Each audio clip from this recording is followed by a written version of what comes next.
19. On the sword and justice. Can a man striving for moral perfection resist evil by force and the sword? Is a man who religiously accepts God, his universe, and his place in the world forbidden to resist evil by the sword and force? This was the basic, two-part question that gave birth to all of our research. What can and should be the answer to this question when it is put to us by a morally noble soul who seeks in his love for God and his work on earth a religiously faithful, willful response to the outward flow of evil? The answer obtained by us sounds incontrovertible and definite. Physical suppression and compulsion can be a direct, religious, and patriotic duty of man, and when this is the case, he has no right to evade it. The fulfillment of this duty will lead him as a participant in the great historical battle between the servants of God and the forces of hell, and in this battle he will not only have to draw his sword, but also take upon himself the burden of killing his fellow man. But it is in connection with this last conclusion in the course of resolving the main problem that a profound and significant complication arises: to kill a man. But does anyone who kills his neighbor keep his moral perfection? Can such an outcome be morally correct, sinless, and righteous? After all, according to the main question, the answer must satisfy the person's striving for moral perfection. Is it possible for a man's conscience, under whatever conditions, to recognize the killing of a person as a sinless and righteous deed? And if he cannot, then how can he be satisfied with such an answer as we have provided? We have established from the very beginning that this whole study is meaningful only with complete and unconditional honesty with oneself, only in the absence of simplification and silence, predilections and cowardice.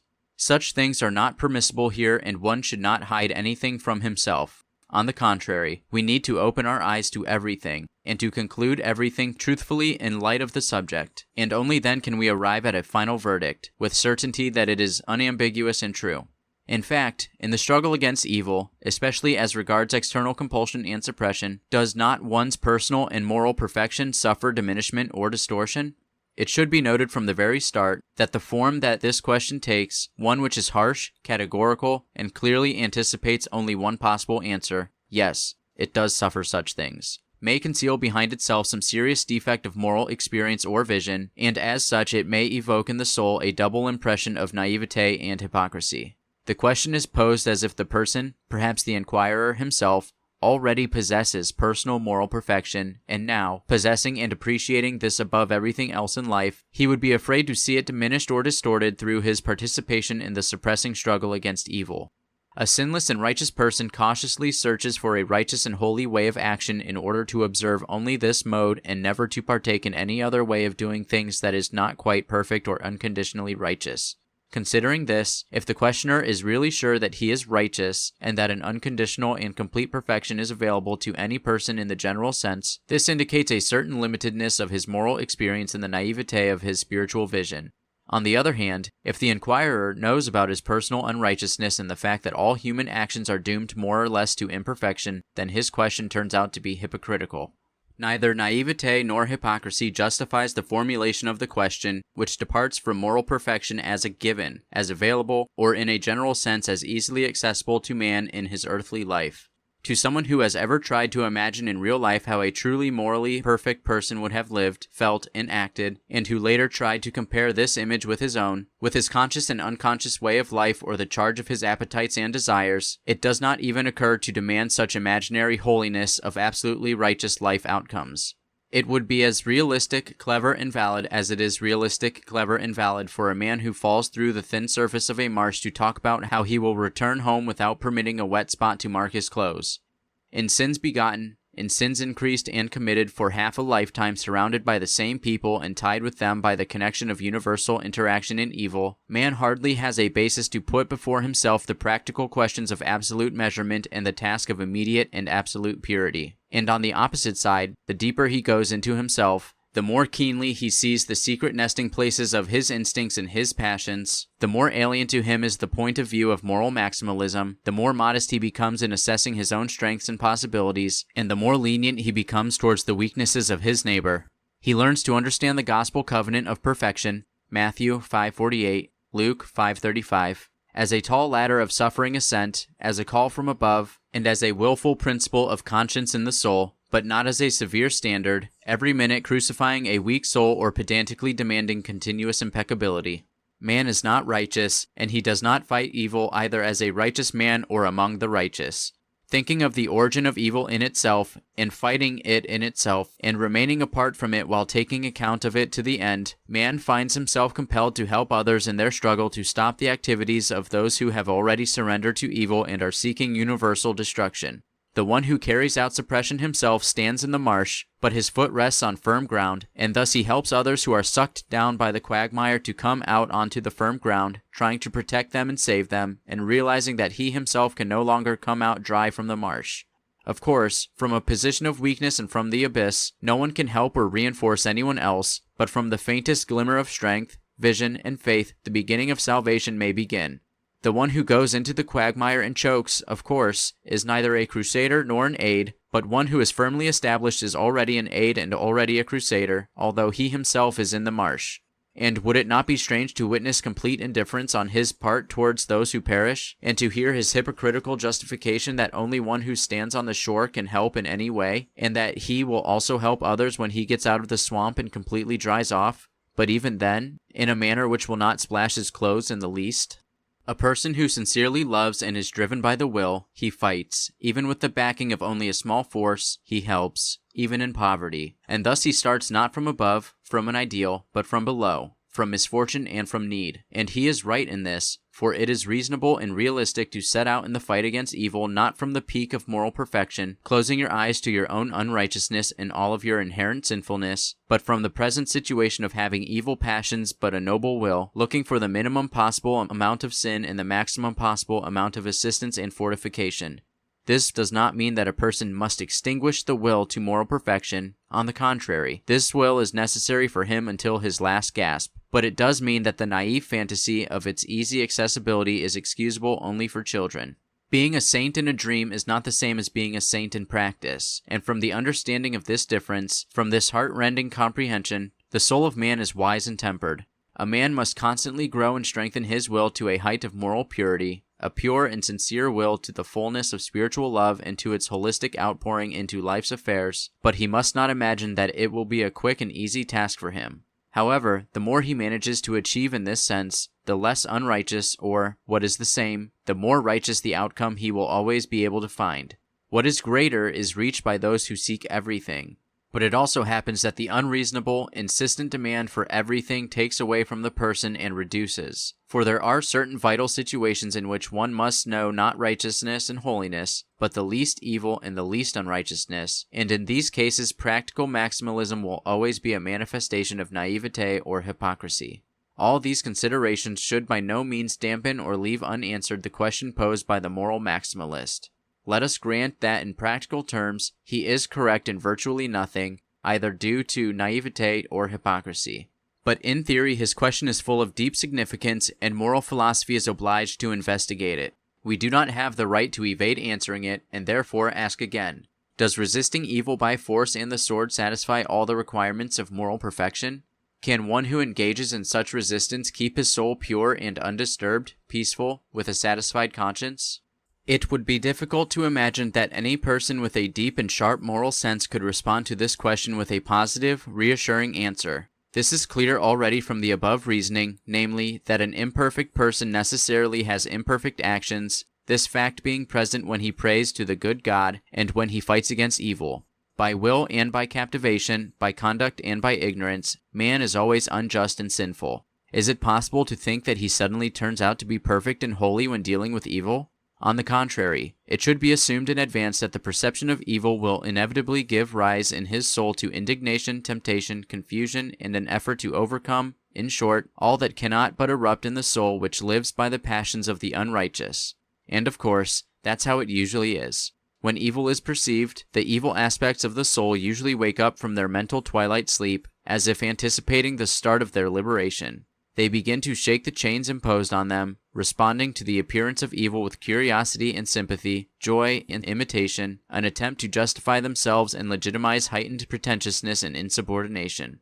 The soul experiences a period of temptation and inner struggle.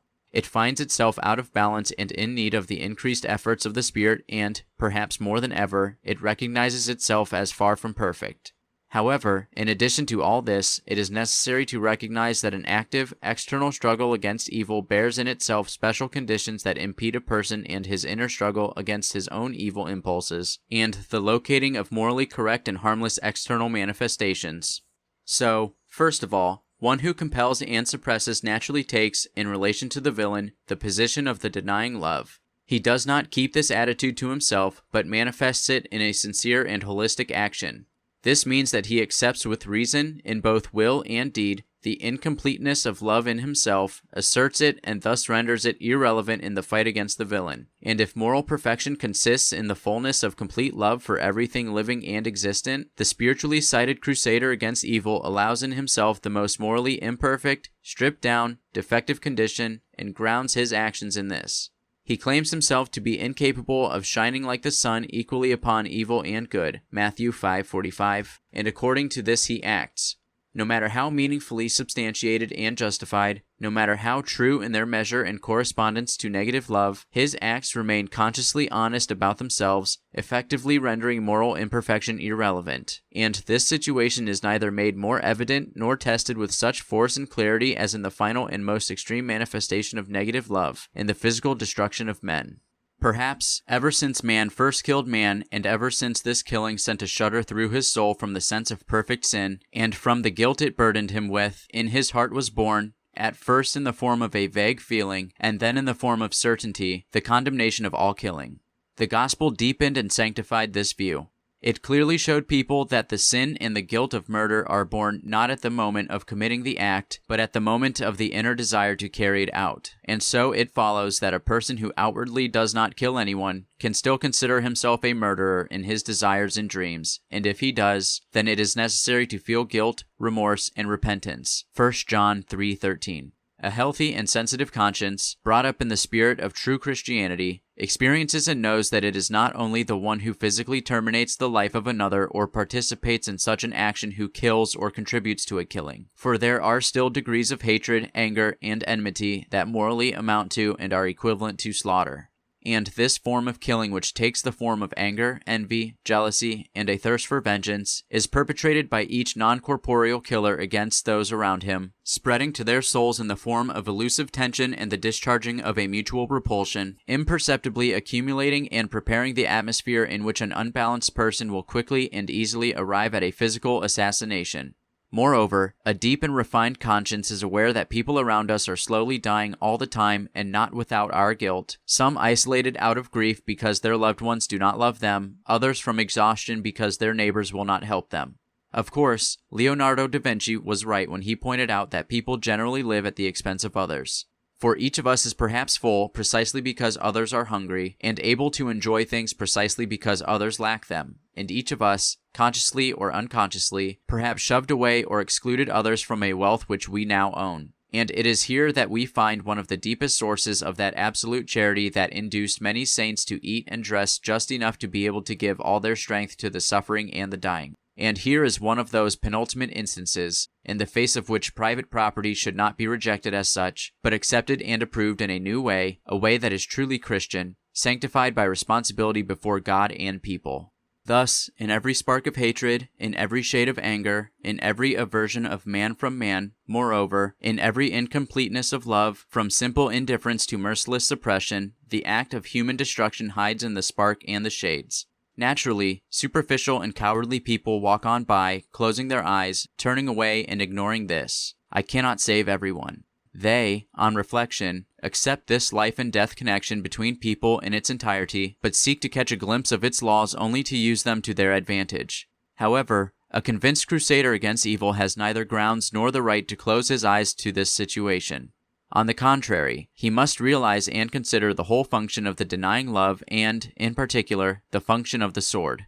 He must understand in the deepest way what he is doing and what is being decided, not being faint-hearted and not indulging in frivolity. Yes, the denying love is love that is stripped down, defective, functionally incomplete, and negatively directed towards the villain. It is already in its first manifestations disapproval, lack of sympathy, and refusal to facilitate, and already in these manifestations it begins that separation, then denial and suppression, which reaches the maximum and most external consolidation in the execution of the villain and the killing of the enemy in war. All this is exactly so, and in all of it there is neither perfection nor moral holiness. And yet, he who leads the fight against the villain can and must accept this. It is clear that the entire negative modification of love, ranging from mere disapproval to the physical suppression of villainy, not only fails to relieve the person who is leading this resistance of the inner struggle with his own evil desires, but in fact adds to its difficulty. Negative love is not only somber and painful for a person, it demands from him such strains of feeling and will, due to which his soul becomes accustomed to not experiencing tenderness, compassion, and most importantly, joy. It gets used to living not in the light, but in the dark rays of love, from which it becomes harsher, harder, sharper, and easily falls into stony ruthlessness. Because of this, it can lose that light ease, that melodious delicacy, that emotional flexibility and solubility that are so highly appreciated by the great teachers of the Philokalia, and which are so necessary for everyone who struggles with their own evil impulses and passions. The soul which becomes accustomed to fighting villains imperceptibly develops a special, adversely suspicious approach to people. Its spiritual vision habituates fixing evil in them and often ceases to notice their living kindness. It gets used to confidently perceiving the reality of evil and imperceptibly loses faith in the reality of good. You cannot completely perceive another's villainy without sustaining damage, and all the more so if this perception is enduring or lasts a long time. The most consistent and heroic rejection of evil does not rescue the crusader's soul from the need to perceive his own black nature and to adapt his experience and worldview to it. Naturally, in the course of this forced adaptation, the weaker soul is quietly infected, while the stronger one becomes stony and hard. Further, to this we can add the fact that due to the natural connection between the physical and mental composition of a person, all physical strains and movements of external struggle, pushing, striking, binding, the use of cold weapons or firearms, etc., will inevitably, although oftentimes imperceptibly, evoke in the soul, in the form of a kind of echo or reaction, an entire series of hostile or even embittered impulses and feelings which need to be extinguished and rendered harmless afterwards. Moreover, this occurs precisely because such things might be desirable in the time of struggle. No matter how kind a person is or how strong his self-control, if he is forced to persecute and arrest a villain, to disperse a crowd or participate in a battle, then the very composition of the actions for which he prepares, example, cutting a dummy, studying the Japanese struggle, and which he commits, example, pursuit with a police dog, an attack in a cavalry formation, easily awakens his passions, introduces him to bitterness, gives him a particular delight and excitement, fills him with enmity, burdens him with fierce and bloodthirsty instincts. It is incorrect to think that people participate in this only when necessity demands it through need, threat, or training. It is similarly useless to think that, in obedience to a discipline, people do not enter into such matters their personal passion, their own will and initiative, their sympathetic and hateful soul.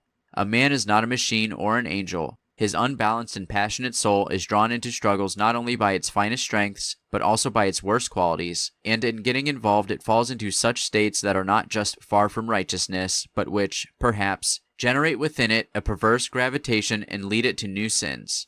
Every nation experiences during war such spiritual and moral strain that, in essence, always exceeds its strength. It requires mass heroism. Even though heroism is always exceptional, it requires mass sacrifice. Even though self-sacrifice is a manifestation of high virtue, it requires strength of character, courage, victory of the spirit over the body, selfless devotion to spiritual realities. And all this turns out to be connected with affairs of the mass destruction of men, with the affairs of strife and devastation.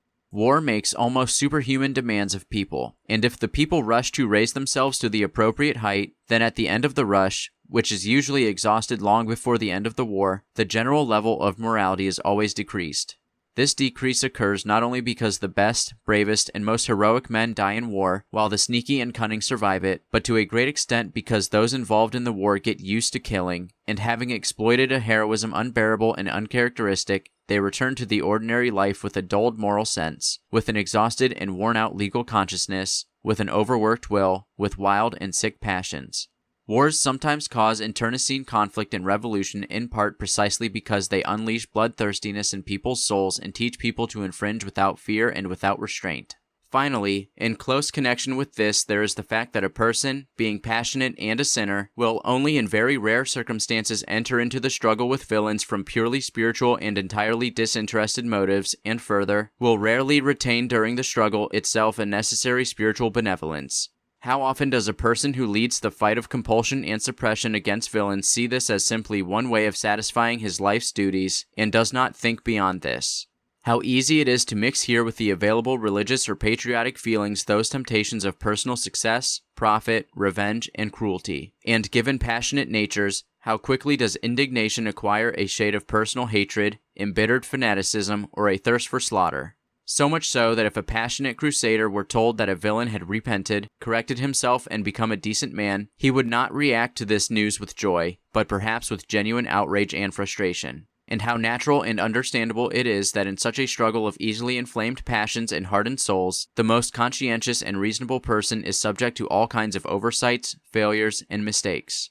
The complexities of life, its external mechanics and inner secrets, are always difficult to access, even for a man who has balanced experience, calm eyes, and impartial observation. For a man agitated by struggle, leading it with the assistance of extreme measures and enthusiastic passion, it is especially easy to make a mistake and, accordingly, to cause social and moral harm.